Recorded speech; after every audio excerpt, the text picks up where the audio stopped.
Chapter 10.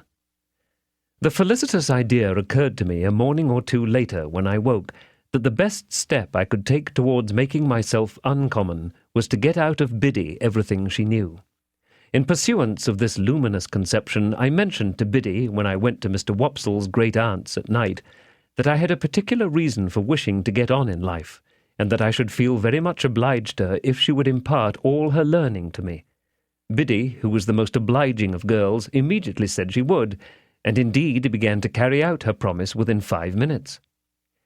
The educational scheme or course established by Mr. Wopsle's great-aunt may be resolved into the following synopsis. The pupils ate apples and put straws up one another's backs until Mr. Wopsle's great-aunt collected her energies and made an indiscriminate totter at them with a birch rod. After receiving the charge with every mark of derision, the pupils formed in line and buzzingly passed a ragged book from hand to hand. The book had an alphabet in it, some figures and tables, and a little spelling. That is to say, it had once. As soon as this volume began to circulate, Mr. Wopsle's great-aunt fell into a state of coma, arising either from sleep or a rheumatic paroxysm. The pupils then entered among themselves upon a competitive examination on the subject of boots, with the view of ascertaining who could tread the hardest upon whose toes. This mental exercise lasted until Biddy made a rush at them and distributed 3 defaced Bibles, shaped as if they had been unskilfully cut off the chump end of something, more illegibly printed at the best than any curiosities of literature I have since met with, speckled all over with iron mould, and having various specimens of the insect world smashed between their leaves. This part of the course was usually lightened by several single combats between Biddy and refractory students. When the fights were over, Biddy gave out the number of a page, and then we all read aloud what we could, or what we couldn't, in a frightful chorus, Biddy leading with a high, shrill, monotonous voice, and none of us having the least notion of or reverence for what we were reading about.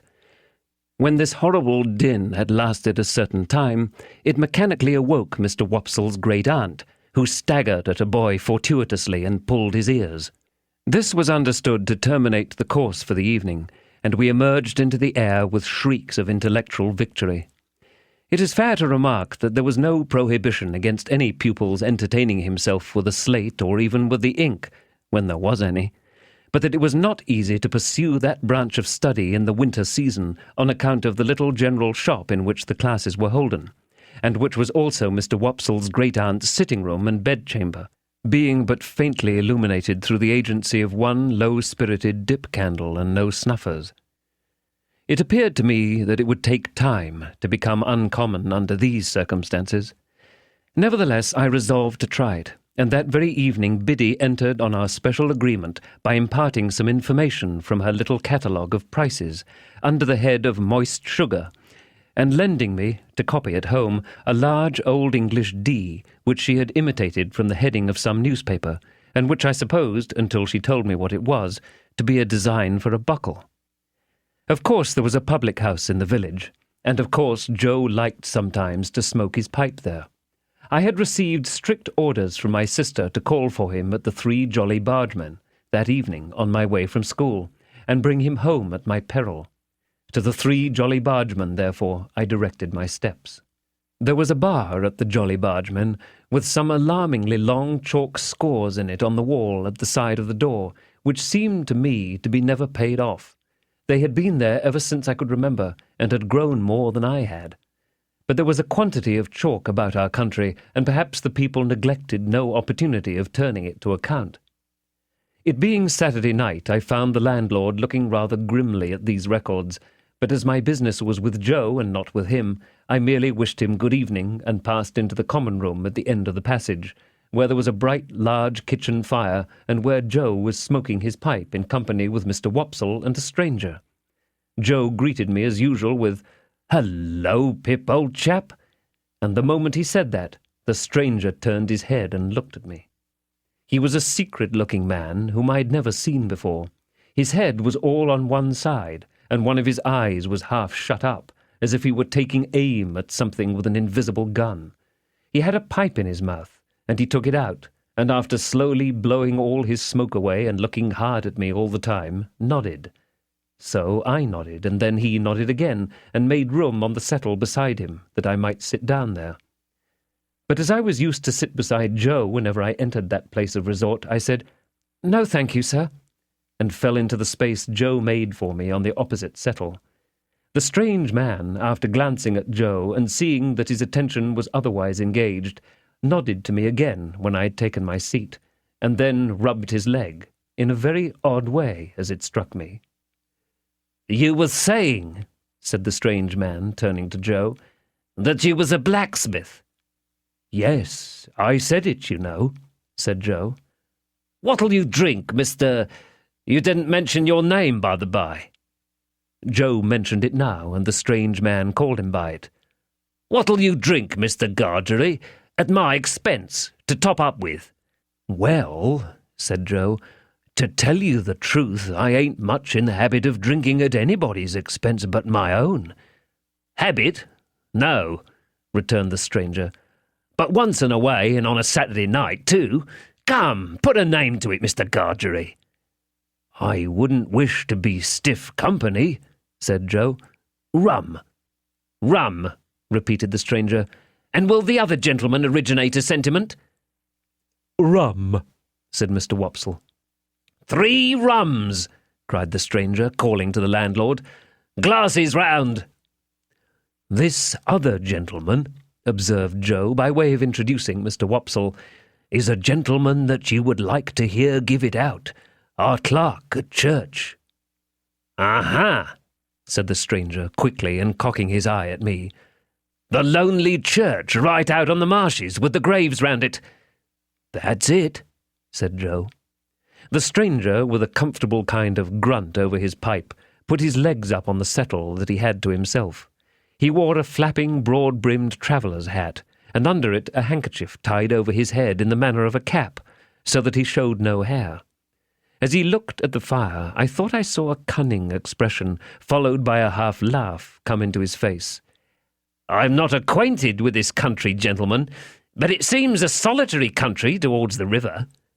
"Most meshes is solitary," said Joe. "No doubt, no doubt. Do you find any gypsies now, or tramps, or vagrants of any sort out there?" "No," said Joe. "None but a runaway convict now and then, and we don't find them easy. Eh, Mr. Wopsle?" Mr. Wopsle, with a majestic remembrance of old discomfiture, assented, but not warmly. "Seems you have been out after such?" asked the stranger. "Once," returned Joe. "Not that we wanted to take them, you understand. We went out as lookers-on, me and Mr. Wopsle and Pip, didn't us, Pip?" "Yes, Joe." The stranger looked at me again, still cocking his eye, as if he were expressly taking aim at me with his invisible gun, and said, "He's a likely young parcel of bones, that. What is it you call him?" "Pip," said Joe. "Christened Pip?" "No, not christened Pip." "Surname Pip?" "No," said Joe. "It's a kind of a family name, what he gave himself when a infant, and he's called by." "Son of yours?" "Well," said Joe meditatively, not, of course, that it could be in any wise necessary to consider about it, but because it was the way at the Jolly Bargeman to seem to consider deeply about everything that was discussed over pipes. "Well, no, he ain't." "Nevy?" said the strange man. "Well," said Joe, with the same appearance of profound cogitation, "he is not, not to deceive you, he is not my nevy." "What the blue blazes is he?" asked the stranger, which appeared to me to be an inquiry of unnecessary strength. Mr. Wopsle struck in upon that, as one who knew all about relationships, having professional occasion to bear in mind what female relations a man might not marry, and expounded the ties between me and Joe. Having his hand in, Mr. Wopsle finished off with a most terrifically snarling passage from Richard III, and seemed to think he had done quite enough to account for it when he added, "As the poet says." And here I may remark that when Mr. Wopsle referred to me, he considered it a necessary part of such reference to rumple my hair and poke it into my eyes. I cannot conceive why everybody of his standing who visited at our house should always have put me through the same inflammatory process under similar circumstances. Yet I do not call to mind that I was ever in my earlier youth the subject of remark in our social family circle, but some large-handed person took some such ophthalmic steps to patronize me. All this while the strange man looked at nobody but me, and looked at me as if he were determined to have a shot at me at last and bring me down. But he said nothing after offering his blue blazes observation, until the glasses of rum and water were brought, and then he made his shot, and a most extraordinary shot it was. It was not a verbal remark, but a proceeding in dumb show, and was pointedly addressed to me. He stirred his rum and water pointedly at me, and he tasted his rum and water pointedly at me, and he stirred it, and he tasted it, not with a spoon that was brought to him, but with a file. He did this so that nobody but I saw the file, and when he had done it, he wiped the file and put it in a breast pocket. I knew it to be Joe's file, and I knew that he knew my convict the moment I saw the instrument. I sat gazing at him, spellbound, but he now reclined on his settle, taking very little notice of me, and talking principally about turnips. There was a delicious sense of cleaning up and making a quiet pause before going on in life afresh in our village on Saturday nights, which stimulated Joe to dare to stay out half an hour longer on Saturdays than at other times. The half-hour and the rum and water running out together, Joe got up to go and took me by the hand. "Stop half a moment, Mr. Gargery," said the strange man. "I think I've got a bright new shilling somewhere in my pocket, and if I have, the boy shall have it." He looked it out from a handful of small change, folded it in some crumpled paper, and gave it to me. "Yours," said he. "Mind, your own." I thanked him, staring at him far beyond the bounds of good manners, and holding tight to Joe. He gave Joe good night, and he gave Mr. Wopsle good night, who went out with us, and he gave me only a look with his aiming eye. No, not a look, for he shut it up, but wonders may be done with an eye by hiding it. On the way home, if I had been in a humour for talking, the talk must have been all on my side, for Mr. Wopsle parted from us at the door of the Jolly Bargeman, and Joe went all the way home with his mouth wide open, to rinse the rum out with as much air as possible. But I was in a manner stupefied by this turning up of my old misdeed and old acquaintance, and could think of nothing else. My sister was not in a very bad temper when we presented ourselves in the kitchen, and Joe was encouraged by that unusual circumstance to tell her about the bright shilling. "A bad 'un, I'll be bound," said Mrs. Joe triumphantly, "or he wouldn't have given it to the boy. Let's look at it." I took it out of the paper, and it proved to be a good one. "But what's this?" said Mrs. Joe, throwing down the shilling and catching up the paper. "2 £1 notes?" Nothing less than 2 fat, sweltering £1 notes that seemed to have been on terms of the warmest intimacy with all the cattle markets in the county.